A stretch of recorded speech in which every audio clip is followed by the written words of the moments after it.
আসসালামু আলাইকুম। আপনাদের সাথে একটি কথা শেয়ার করা যাক। কোনো হোটেলে খাওয়ার আগে অবশ্যই হোটেলের পরিবেশ দেখে এবং জেনে বুঝে খাবেন। তা না হলে আমার মতো বিপদে পড়বেন।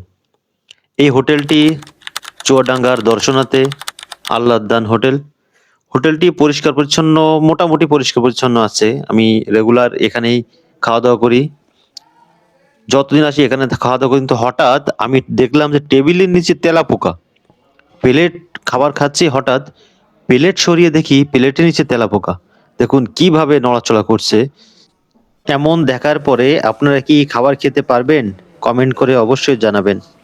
মানে এতটা বিচ্ছিরি পরিবেশটা লাগছে আমার আজ। বিব্রতকর একটা অবস্থায় পড়ে গেছি আমি। আর খেতে ভাতের ভিতরে দেখি পোকা।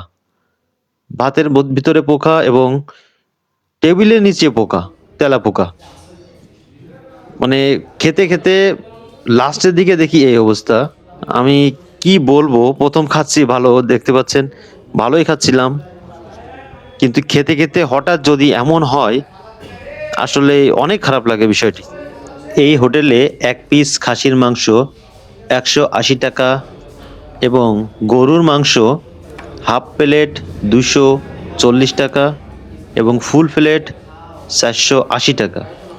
সো গরুর মাংস একটু এক্সপেনসিভ, কারণ অনেকগুলো ছোট পিস দেয়, তো যার কারণে প্রাইসটা একটু বেশি। আর খাসির ১ পিস ৳১৮০। খাসির মাংস আজ একটু শক্ত ছিল, বাট ১ম কিছুদিন আমি এখানে ট্রাই করেছি, বাট তখন এটা ছিল অনেক টেস্টি এবং খুব সফট ছিল। কিন্তু আজ একটু হার্ড ছিল মাংসটি, যার কারণে একটু স্বাদে অন্য দিনের তুলনায় একটু খারাপ লেগেছে। তো ওভারঅল মোটামুটি ঠিক ছিল। যদি এই বিব্রতকর অবস্থায় না পড়তে হতো তাহলে ঠিক ছিল। তো এমন পরিবেশ হোটেল মালিকদের দৃষ্টি আকর্ষণ করব, যারা রান্নাবান্না করবেন, রান্নাবান্না করার ক্ষেত্রে এবং ক্লিনিং এর করার ক্ষেত্রে অবশ্যই নজর দিতে হবে। তা না হলে এমন পরিবেশে কেউ খেতে আসবে না। হয়তো একবার আসবে, এসে বিব্রতকর অবস্থায় পড়লে ২য় বার কেউ আর কখনো আসবে না। এই কনকনে শীতে বাংলাদেশের মধ্যে সবথেকে লো টেম্পারেচার এই চুয়াডাঙ্গা দর্শনাতে। এতটা ঠান্ডা, আমি যখন রাতে নামছি ট্রেন থেকে, নামার পর মনে হচ্ছে আমি পুরা ডিপ ফ্রিজের মধ্যে নেমে পড়ছি। এতটা ঠান্ডা। আর পানিতে হাত দেওয়ার কথা তো প্রশ্নই আসে না।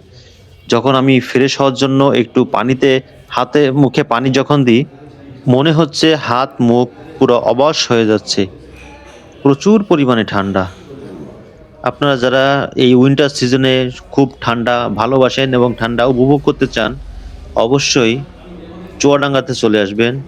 তাহলে আপনার আশা, স্বপ্ন দুটোই একসাথে পূরণ হয়ে যাবে। এই রেস্টুরেন্টে ২ টি বসার স্থান রয়েছে। আমি যেখানে বসে আছি এটা একটু প্রিমিয়াম ভার্সনের বসার স্থান। চেয়ারগুলো দেখতে পাচ্ছেন গোল্ডেন কালার, টেবিলও গোল্ডেন কালার।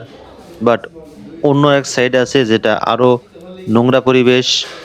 এখানে আরো তাদের পরিষ্কার-পরিচ্ছন্ন করা উচিত। এজন্য আমি আসলেই ভিতরে বসার চেষ্টা করি। এখানে একটু পরিষ্কার-পরিচ্ছন্ন কিছুটা হলেও থাকে। কিন্তু বাইরের যেখানে বসার পরিবেশ আরো অনেক বাজে। আমার এই ভিডিও করা দেখে আমার হোটেল ভাইরা তাকিয়ে দেখছে এবং এক ভাই বলছে, "এটা কি ক্যামেরা? এটা দিয়ে কি ভিডিও করা যায়?" তো আমি বললাম, "হ্যাঁ, এটা ক্যামেরা, এটা দিয়ে ভিডিও করার জন্যই মূলত এই ক্যামেরা।"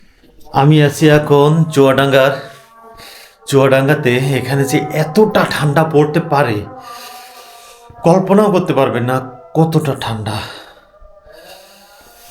৩টা কম্বল দিয়ে আমি এখন একটু রেস্ট নিব, নিয়ে আমার কাজে আমি বের হব। এখন হাত মুখ ধুতে হবে, যে ওয়াশরুমে যাব আনবিলিভেবল, সাহসই হচ্ছে না, হাত পুরো বরফ হয়ে যাচ্ছে। আল্লাহ, কি ঠান্ডা!